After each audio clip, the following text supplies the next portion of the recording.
Bonjour, j'ai ici pour Ciné Techno, je vous parle du Blu-ray de Fahrenheit 11/9, le film de Michael Moore est distribué par Universal Briarcliff Entertainment, sorti en magasin le 18 décembre 2018. Le polémiste Michael Moore s'intéresse à l'état sociopolitique actuel des États-Unis. Partant du point de départ l'élection improbable de Donald Trump à la présidence, Moore analyse les facteurs qui ont mené à cet événement et tente de comprendre de quelle façon les citoyens pourraient espérer une démocratie plus saine. En 2016, alors que Donald Trump est encore une blague pour tous les analystes politiques, un des rares à avoir manifesté sa réelle inquiétude était le cinéaste Michael Moore, originaire de Flint au Michigan, un État considéré jusqu'alors comme un château fort démocrate et qui a versé républicain à cette élection.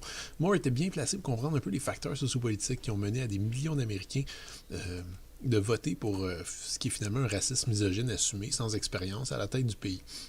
Son texte, qui a été publié à l'été 2016, intitulé 5 raisons pourquoi Donald Trump va gagner, reste quand même une lecture fascinante encore aujourd'hui. Connaissant la carrière de Michael Moore, il y a vraiment personne qui a été surpris de voir qu'il a réalisé un film traitant précisément de ce sujet. C'est un sujet qui est attendu, presque convenu à ce stade. En fait, c'est un des grands problèmes avec le fait de discuter de Donald Trump, c'est qu'en essayant de le critiquer, on a toujours l'impression de donner un peu des coups d'épée dans l'eau. Ceux qui le suivent veulent rien entendre et s'abreuvent à des sources d'informations plutôt biaisées, et ceux qui tentent de débattre de ses politiques se heurtent à un mur soit d'ignorance volontaire, soit d'indifférence absurde. Par ailleurs, tout a déjà été dit et écrit sur Michael Moore lui-même. Ces méthodes qui sont parfois détournées un petit peu fallacieuses afin de convaincre son auditoire. À mon avis, c'est ce qui explique les résultats absolument désastreux au box-office de ce Fahrenheit 11/9, qui est une suite non officielle de son excellent Fahrenheit 9/11, qui lui avait valu une palme d'or à Cannes en 2004 quand même. Pour parler franchement, personne s'est déplacé en salle pour entendre ce qu'il avait à dire Moore sur Trump. C'est dommage parce que Fahrenheit 11/9 se révèle quand même être un véritable retour en force pour Moore, après des années d'un petit manque d'inspiration au cours desquelles des films comme Psycho, Capitalism, A Love Story ou Where to Invade Next ont eu de la difficulté à convaincre. Fahrenheit 11/9 permet enfin de retrouver un Michael Moore, un battant au sommet de son talent et surtout totalement enragé. Je le dis tout de suite, le visionnement de ce documentaire n'est pas tout repos. Si vous gardez un peu d'empathie et d'humanité, vous ressortirez absolument chamboulé de cette démonstration d'un pays qui est handicapé par des dirigeants véreux, corrompus, distants et égoïstes. Un mal dont Donald Trump n'en est finalement que la dernière incarnation, plus cynique, plus assumée, plus violente. De prime abord, on se demande parfois si le cinéaste s'est un petit peu perdu, il saute d'un sujet à l'autre sans nécessairement donner la clé au spectateur, traitant du scandale d'eau toxique à Flint, de l'élection surprise du Donald et de sa triste image dans les médias, des manœuvres pas très sportives du Parti démocrate afin de garantir un membre de leur élite comme candidat aux élections, etc.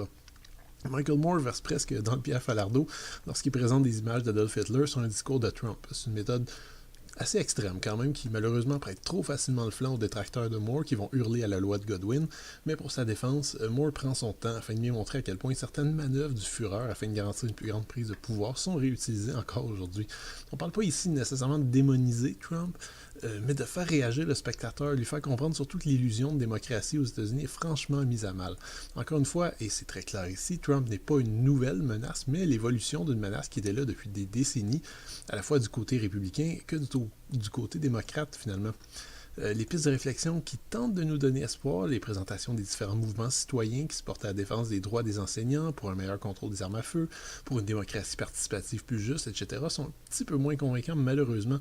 On aimerait y croire, mais la démonstration par Moore du désastre actuel qui est la sphère politique américaine est beaucoup trop puissante pour finalement laisser la place à un autre message. Le Blu-ray est présenté à 1:78 panoramique, avec piste audio en anglais DTS HD 5.1, sous-titres optionnels en anglais, français et espagnol. C'est évidemment pas un disque de démonstration pour la haute définition. La très très grande majorité du film est issue de sources variées, des enregistrements sur téléphone, des entrevues à la télévision, etc. Malheureusement, il n'y a pas le moindre bonus sur ce disque, qui est d'autant plus triste parce qu'il y a forcément beaucoup de matériel qui a dû être coupé au montage. On sait par ailleurs par exemple qu'il y a une scène où Moore visite la résidence de Trump à Mar-el-Lago. Il faudra peut-être attendre une édition spéciale éventuelle si une telle chose se produit un jour. Fahrenheit 11/9 est une digne suite de Fahrenheit 9/11, un documentaire scandalisé, apocalyptique, qui fait bouillir le sang dans nos veines. C'est tout à l'honneur de Michael Moore, ici en très grande forme et beaucoup plus sérieux qu'à son habitude, de réussir à nous réveiller de notre stupeur malgré tout ce qu'on dit et redit sur la politique américaine, qui est devenue un véritable cirque. Personne n'est allé voir le film au cinéma, j'ose espérer peut-être qu'il sera au moins trouvé son public en Blu-ray. C'était Gilles, merci, bon visionnement.